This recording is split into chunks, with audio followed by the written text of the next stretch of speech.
پہنچانا چاہتا ہے تو اللہ یہی کہہ رہا ہے کہ لن تنالوا البر حتى تنفقوا مما تحبون وما تنفقوا من شيء فإن الله به عليم. یعنی تم منزل کمال نیکی کی پہنچ ہی نہیں سکتے جب تک کہ اپنی محبوب چیز کو راہ خدا میں خرچ نہ کر دو. اور ظاہر سی بات جو کچھ تم خرچ کرتے ہو اللہ اس چیز سے باخبر ہے، جاننے والا ہے. اللہ کہہ رہا ہے کہ منزل کمال تک پہنچو، مگر ہماری وہ منزل کمال تک کہاں سے پہنچے گی؟ جو کچھ میں نے حاصل کیا ہے اللہ کی مدد سے تو ہم اس چیز میں سے کچھ خرچ کریں، کیونکہ خداوند عالم ارشاد فرماتا ہے یا ایھا الذین آمنوا انفقوا من طیبات ما کسبتم ومما اخرجنا لکم من الارض. یعنی خداوند عالم کہہ رہا ہے کہ اے لوگوں جو ایمان لائے ہیں ان میں سے خرچ کرو جو تم نے بڑی محنت و مشقت سے حاصل کیا، جو محنت پاک و پاکیزہ جو محنت مشقت کر کے تم نے اس کو حاصل کیا ہے، کسب کیا ہے، تو اس میں سے خرچ کرو. وَأَخْرَجْنَا لَكُم مِّنَ الْأَرْضِ، اور جو ہم نے تمہارے لیے زمین سے جو چیز نکالی ہے عطا کیا ہے اس میں سے بھی نکالو. یعنی اللہ یہی کہنا چاہتا ہے کہ اگر کامیاب ہونا چاہتے ہو، اپنی زندگی سنوارنا چاہتے ہو، دنیا و آخرت میں کامیاب ہونا چاہتے ہو، تو جو محنت مشقت پاک و پاکیزہ چیزیں جو حاصل کی ہے اس میں سے کچھ نکالو. اور جب تک نہیں نکالو گے کامیاب نہیں ہو سکتے. انسان محنت مشقت بھی کرتا رہے گا، وہ خوشیاں اس کو میسر نہیں ہو سکتی. کیوں نہیں ہو سکتی؟ کیونکہ اللہ خود کہہ رہا ہے کہ منزل کمال تک نہیں پہنچ سکتے، اس نیکی کو حاصل نہیں کر سکتے اپنی محبوب پیاری چیز کو، عزیز چیز کو جب تک خرچ نہ کرو. کیونکہ اللہ یہی چاہ رہا ہے. اور خود خداوند عالم کہہ رہا ہے وَأَمَّا مَنْ آتَى وَاتَّقَى وَصَدَّقَ بِالْحُسْنَى فَسَنُيَسِّرُهُ لِلْيُسْرَى. بس جس نے عطا کیا اور راہ خدا میں خرچ کیا اور پھر اس کے بعد تقوی اختیار وصدق بالحسنى اور نیکی اور اچھائی کے ساتھ اس کی تصدیق بھی کی اور لوگوں کی مدد بھی کی، تو اللہ ایسے لوگوں کہہ رہا ہے کہ خوشخبری اس کے لیے دے رہا ہے فَسَنُيَسِّرُهُ لِلْيُسْرَى، ہم اس کی زندگی کو آسان کر دیں گے، اس کی زندگی پر نعمتیں نازل کر دیں گے. اب ظاہر سی بات جب فارمولہ میرے پاس موجود ہے، وہ پاسورڈ معلوم ہے، کامیاب ہونے کا نسخہ ہمارے پاس، ہر انسان چاہتا ہے کامیاب ہونا چاہتا ہے. بھائی کامیابی کے لیے کہاں سے کہاں جو ہے محنت مشقت کرتا ہے، پیسہ بھی خرچ کر دیتا ہے، جہاں سے لنک نہیں لگتا وہاں لنک لگانے کی بھی کوشش کرتا ہے کہ بھیا ہم کامیاب ہو جائیں، ہم کامیاب ہو جائیں. تو اللہ کہہ رہا ہے کامیاب ہونے کے لیے خرچ کرنا پڑے گا. جب تک خرچ نہیں کرو گے تب تک کہ تم کامیاب نہیں ہو سکتے، تمہاری زندگی آسان نہیں ہو سکتی. جس طرح سے میں امن ائمہ معصومین نے بتایا، فقر و فاقہ رہ کے بھی لوگوں کی مدد کی، کسی کو خالی ہاتھ واپس نہیں کیا. یہ اہل بیت علیہ السلام نے پیغام دیا ہے، درس دیا ہے. اور ظاہر سی بات خیرات کرنے میں، راہ خدا میں خرچ کرنے میں، ایک دوسرے کی مدد کرنے میں بہت سی برکتیں ہیں، اس میں پوشیدہ ہیں. میں واقعی میں بتا رہا ہوں، ایک عبرتناک واقعہ آپ کے سامنے شیئر کرنا چاہ رہا ہوں، بیان کرنا چاہ رہا ہوں. یہ مصر کا ہے. آپ ایک دوسرے کی بھلائی کرنا شروع کریں، دیکھیں بڑی سی بڑی بیماریاں بھی ختم ہو جاتی ہیں، بڑی سی بڑی مشکلات دور ہو جاتی ہیں. پتہ بھی نہیں چلتا کہ جو آفت مصیبت آنے والی بھی ہوتی ہے وہ بھی ٹل جاتی ہے. اور انسان جس میں مبتلا بھی رہتا ہے، اگر اس کے اندر وہ بیداری آ گئی، جذبہ خدمت و جذبہ حکومت اگر آ گیا تو یقیناً جانی اس کی برکت سے اس کی مشکلات آسان ہو جاتی ہے. مصر کا ہے اور اس کی کیپٹل جو ہے راجدھانی قاہرہ ہے، وہاں سے رہنے والے بزنس مین ہیں. اس کو جو ہے اپنے جسم میں، اپنے دل میں جو ہے ایک شدید درد محسوس کیا. اپنے کو ویل محسوس نہیں کر رہا تھا، اپنے کو اچھا محسوس نہیں کر رہا تھا، لگتا ہے اس کے دل جو ہے اس کو تکلیف محسوس ہوا. تو وہاں کے پاس کے جو ہے ایکسپرٹ جو ہے ہارٹ اسپیشلسٹ کے پاس گیا، چیک اپ کرایا. تو اس نے کہا کہ کچھ بلاکیجز آپ کی نظر آ رہی ہیں، آپ کا جو ہے ہارٹ صحیح کام نہیں کر رہا، آپ کے ہارٹ بیٹ جو ہے صحیح سے کام نہیں کر رہی. بلاکیج جو ہے رپورٹ میں دیکھا گیا ہے. بہتر ہے کہ آپ یوروپ چلے جائیں، وہاں پر آپ اچھے ڈاکٹر سے جو ہے بھائی آپ کے پاس پیسے ہیں، سب کچھ ہے، آپ ایک بزنس مین ہے، قاہرہ کا ایک بڑا بزنس مین ہے، کہ آپ کے لیے آسانی ہے کہ آپ جو ہے اچھی یوروپ میں جو ہے ایکسپرٹ ڈاکٹر ہے ان کے پاس چلے جائیں، وہاں پر ہو سکتا ہے بہترین جو ہے رپورٹ مل جائے، اچھا ٹریٹمنٹ ہو جائے گا، آپ کا علاج ہو جائے گا. تو اسے اس ڈاکٹر کے ایڈوائس کو جو ہے ایکسیپٹ کیا، قبول کیا. تو وہ بھی ٹکٹ کرا کے جو ہے یوروپ گیا، وہاں پہ چیک اپ کرایا. جب پورا چیک اپ ہوا تو اس نے کہا کہ تمہارا دل جو ہے کام کرنا بند کر رہا ہے اور بہت زیادہ بلاکیج بھی ہو گئی ہیں، ہو سکتا ہے تم زیادہ دن تک جو ہے زندہ نہیں رہ سکتے، قریب ہے کہ تم انتقال کر دو. اب وہ بھی گھبرا گیا، بہرحال اس کا جو ہے وال وغیرہ چینج کیا اس کا، اس نے دوا لے کر وہ چلا ہے. اب وہ بھی ظاہر سی بات، جب کوئی ڈاکٹر اگر کسی کو موٹیویٹ نہ کرے، ڈس موٹیویٹ کرنا شروع کر دے، جو انسان 1 سال بھی زندہ رہنا چاہتا تھا وہ 1 ہفتے ہی میں چلا جائے گا. ایک ہے سائیکولوجیکل چیز ہے، سائیکو چیز ہے، یہ ایک نفسیاتی منووگیانک چیز ہے کہ انسان کو اگر کسی کو اگر نا امید کرنا ہے، اگر نا امید کرے نہیں اب تو زیادہ زندہ نہیں رہو گے. ابھی ہٹا کٹا انسان، ابھی پوچھا جائے کہ بھائی میں نے کہا فلاں صاحب مسئلہ یہ ہے کہ یونس بھائی ہیں، خدا کو صحت و سلامتی عطا کرے، ایک سبا پڑھ کے محمد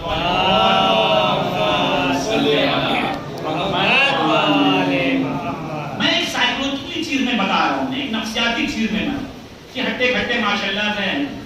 تو میں نے پوچھا یونس بھائی طبیعت ٹھیک نہیں ہے کیا؟ وہ بھی کہیں گے مولانا صاحب تو اللہ کو ٹھیک ٹھاک سب کچھ ہے. پھر دوسرے تیسرے صاحب نے پوچھنا شروع کیا، لگتا ہے آپ کی طبیعت ٹھیک نہیں ہے. تو وہ بھی آپ کو نہیں ایسی بات نہیں ہے ٹھیک. پھر تیسرا آدمی یا 4-5 آدمی آ گیا. اب یہ کہ آپ کو اندر خود جو ہے وہ نفسیاتی مریض ہو گئے.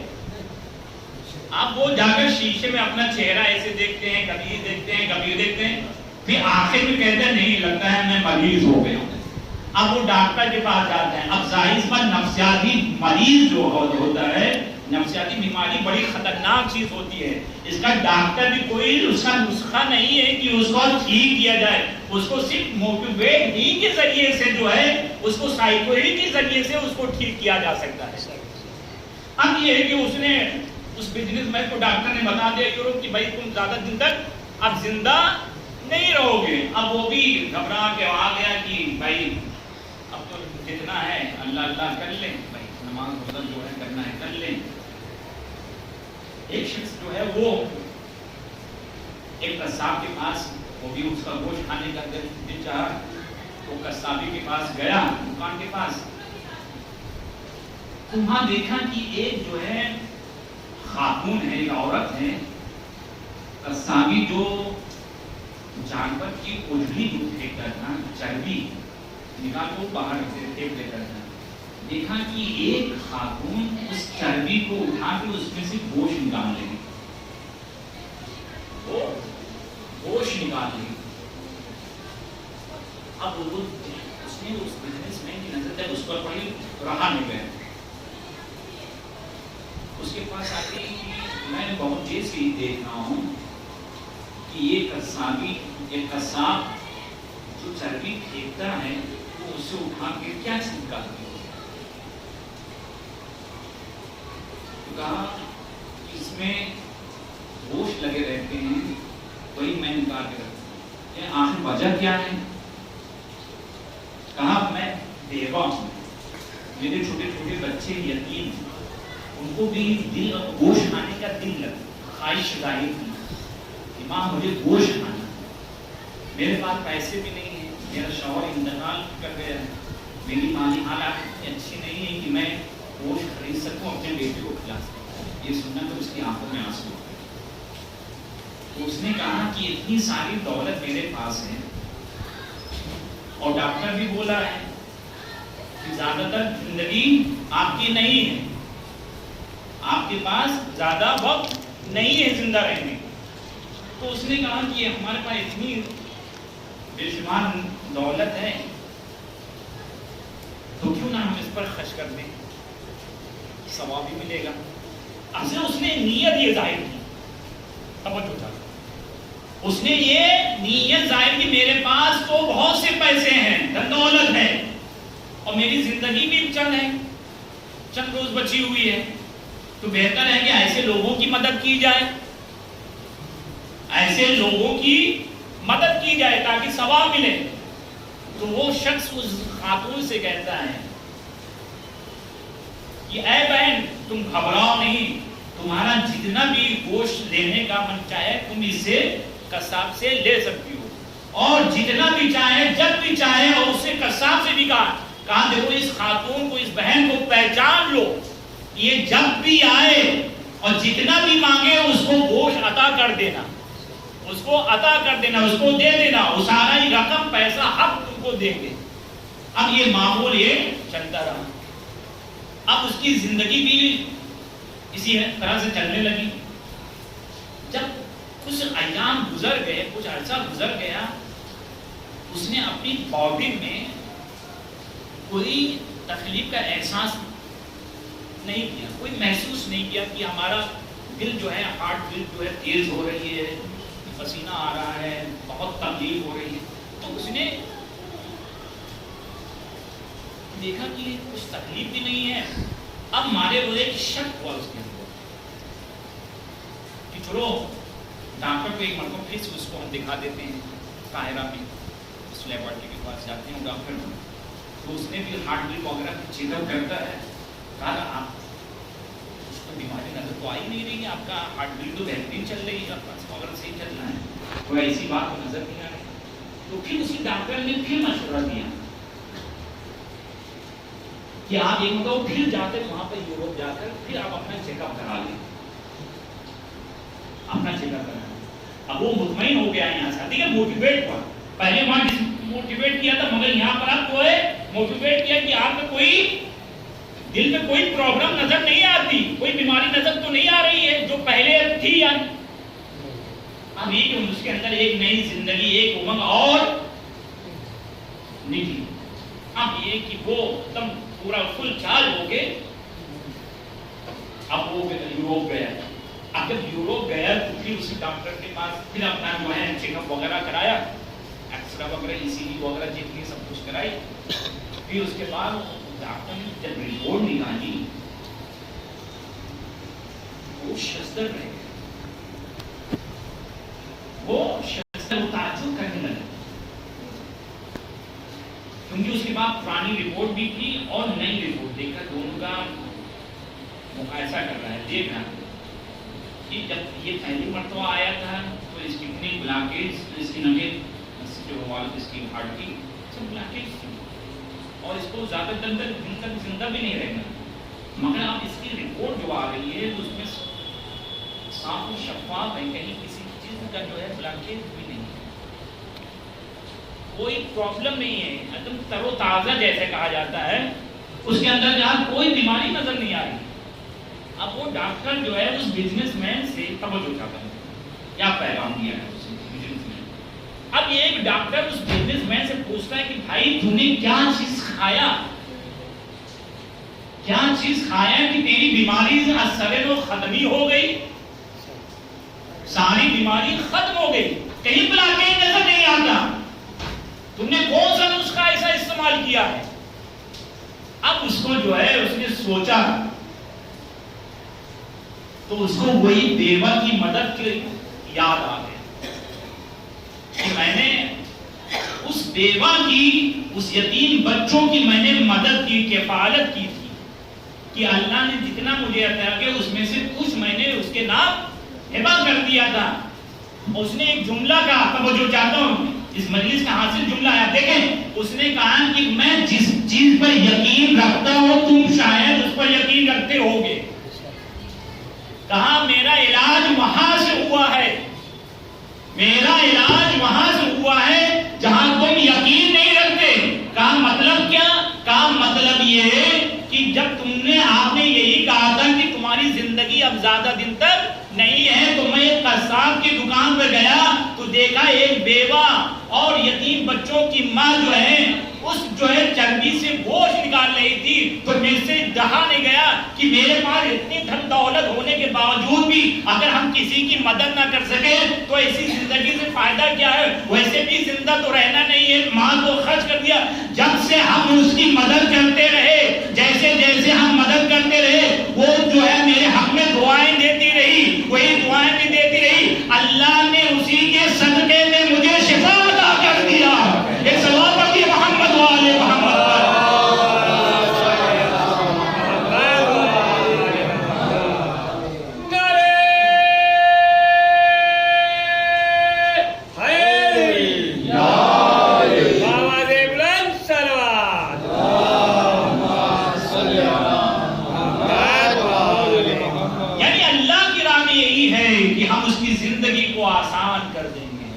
مشکلات کو دور کر دیں. اسی لیے کہا جاتا ہے صدقہ کرو, خیرات کرو, ایک دوسروں کی مدد کرو. اگر وہی شخص جو ہے نیو ہارٹ لگا کر چینج کرا کر اگر کروڑوں روپیہ بھی خرچ کر دیتا تبھی وہ ٹھیک نہ ہوتا, مگر یہاں ہزاروں روپیہ خرچ کر کے جو ہے اپنی نئی زندگی کا بیمہ کروا دیا. ایک سلمان پڑھی محمد والے.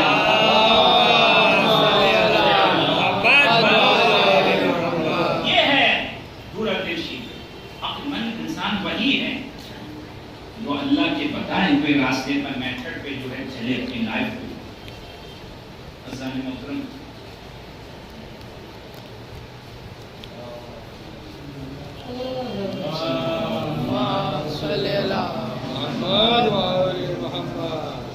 اللہ اسی لیے کہہ رہا ہے کہ تم لوگ خرچ کرو, جو کچھ بھی حاصل کیا کچھ خرچ کرو تاکہ کامیاب ہو سکو, حادثوں سے حفاظت میں رہ سکو, لوگوں کی شخص کی حفاظت میں رہ سکو, امان میں رہ سکو. یہ صرف ہماری جب تک ہم خرچ نہیں کریں گے, انفاق نہیں کریں گے, وہ راستہ جب تک اختیار نہ کریں گے جیل میں جائیں گے, ہم خسارے ہی میں رہیں گے. اور جب یہ راستہ اختیار کر لیں گے تو ہم خسارے کی دنیا سے نکل کر جو ہے ہم برکت و فائدے کی دنیا تک پہنچ جائیں گے. عزیزان محترم, ہمارا علم معصومین نے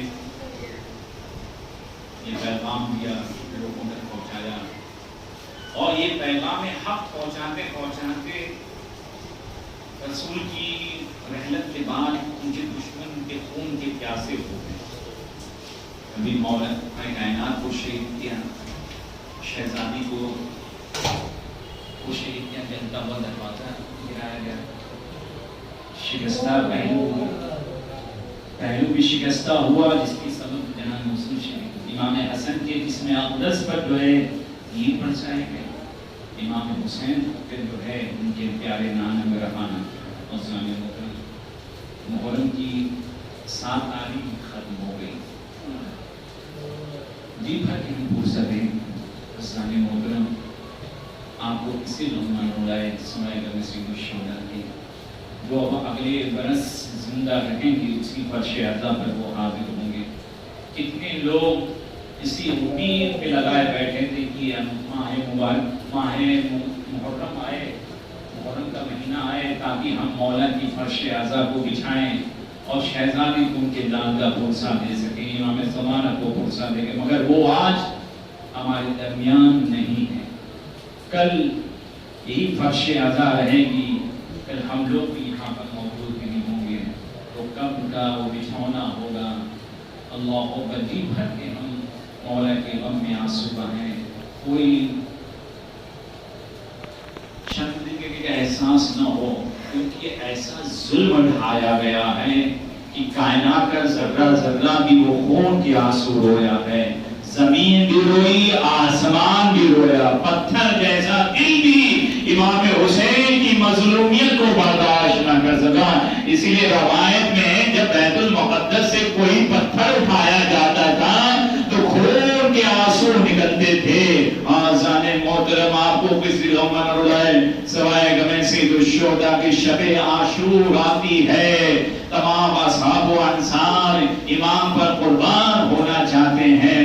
اہل حرم اور بنی ہاشم کے شیر بچے بھی مولا پہ قربان ہونا چاہتے ہیں۔ آذان محترم وہ بھی وقت آتا ہے، شب کی اداسی بتاتی ہے بیٹا، شب کی اداسی بتاتی ہے بیٹا، اٹھو اکبر سویرا ہو گیا ہے۔ آذان محترم صبح عاشور نمودار ہوتی ہے۔ ایک مرتبہ تمام بیویوں نے کہا، اے میرے آقا حسین، میرے ماجائے حسین، ہم لوگ چاہتے ہیں کہ آخری صبح عاشور کی اذان علی اکبر دے۔ اللہ اکبر، علی اکبر دے، ہم لوگ چاہتے ہیں، بڑی تمنا ہے، یہ آخری اذان ہم اپنے کلیل جمع علی اکبر کی آواز کو سننا چاہتے ہیں، آخری اذان ہے۔ آذان محترم وہ بھی وقت آتا ہے جب صبح عاشور کی اذان کے لیے گلدستے اذان پر جانا چاہتے ہیں تو ایک مرتبہ جناب علی اکبر اپنے بابا سے کہتے ہیں، اے بابا، جس طرح سے میری مائیں بہنیں پھوپھیاں خیموں میں میری آخری اذان سننا چاہتی ہیں، اب میں بھی چاہتا ہوں کہ میری آخری اذان میری بہن صغرا جو مدینے میں میرا انتظار کر رہی ہے، میں اس سے وعدہ کر کے آیا تھا، بہنا ارے گھبرانا نہیں، ارے میں تجھے لینے کے لیے ضرور آؤں گا۔ اے بابا، آپ وقت کے امام ہیں، آپ امام ہادی ہیں، اجازت امامت آپ کے ذریعے سے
نشانی ہو، میں تجھے مرنے نہیں دینا چاہتا۔ آزان محترم، ارے جناب قاسم ہے جو چاچا کے حسین کے قدموں پر گر کے اجازت مانگتے ہیں، مگر حسین اجازت نہیں۔ ایک مرتبہ وہاں سے اٹھے اور خیمے کی گوشے کی طرف جاتے ہیں اور بیٹھ کر یوزاری کرتے ہیں اور ایک فکر میں ڈوبتے ہیں۔ ایک ناگاہ ایک وہ بابا کی وصیت نظر آئی، کہا ہے بیٹا قاسم، ارے جب کربلا میں کوئی مصیبت آئے تو یہ میری تعویذ کھول کے اس کو پڑھ لینا، تیری تمام مشکلات دور ہو جائے گی۔ اور کہا ہے بیٹا قاسم، آزان محترم جناب قاسم نے اپنے بازو سے اس تعویذ کو کھولا، اس تعویذ کو کھول کر دیکھا تو یہی خطر میں نظر آیا۔ کہا بیٹا قاسم، ارے تم جب وہ نرگلے آزا میں گرے ہوگے، میرا بھیا حسین دشمنوں کے نرگے میں گرا ہوگا تو اس وقت میں موجود نہ ہوگا، میرے طرف سے تم میرے بھیا حسین پر قربان ہو جاتا۔ اللہ اکبر، آنکھوں میں صرف رحمت رولا ہے، سوائے کہ میں سید الشہداء کے۔ اب یہ جناب قاسم خوش ہو کر اپنے چچا کے پاس آتے ہیں، امام حسین کے پاس آتے ہیں۔ چچا یہ دیکھو بابا کا نامہ ہے، آپ کے نام لکھا ہے۔ یہ جب نامے امام حسن کو دیکھا تو امام نے بوسہ لیا، آنکھوں پہ لگایا اور زاروں قطار رونا شروع کیا۔ اے بیٹا قاسم، یہ تم کیا لے کے آئے ہو؟ یہ تو اپنے موت کا ارے پروانہ لے کے آئے ہو۔ اے بیٹا قاسم، اب میں تجھے نہ روکوں گا، اب میں تجھے رخصت کروں گا۔ آزان محترم، اے جناب قاسم 13 سال ہے، 3 دن کے بھوکے پیاسے ہیں، تو امام نے کفنی پہنایا اور کفنی جب پہنایا تو اس کفنی کو چاک کر دیا، گریباں کو چاک کر دیا۔ تو سبب پوچھا گیا کس لیے آپ نے کفنی کو چاک کیا، گریباں کو چاک کیا؟ کہا اس لیے گریباں چاک کیا جاتا ہے کیونکہ یہ یتیموں کی نشانی ہے، یہ یتیموں کی نشانی ہے۔ میں نہیں چاہتا جب میرا بھتیجا قاسم جب دشمنوں سے لڑتا جب لوگ اس پر حملہ کرنا شروع کریں، جب دیکھا کہ اس کا گریباں چاک ہے، شاید اس پر رحم کر دے، ارے یہ تو یتیم بچہ ہے، اس پر حملہ نہ کر سکے۔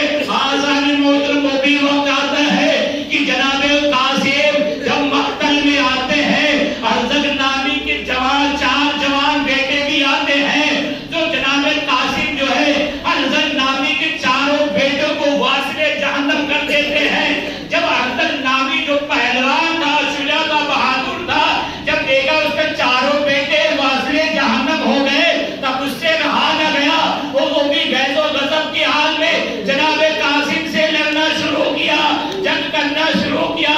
تو مگر بنی ہاشم کے شیر ہے، جناب قاسم نے ایک ایسا وار کیا کہ ارزق ملعون بھی واصل جہنم ہو گیا۔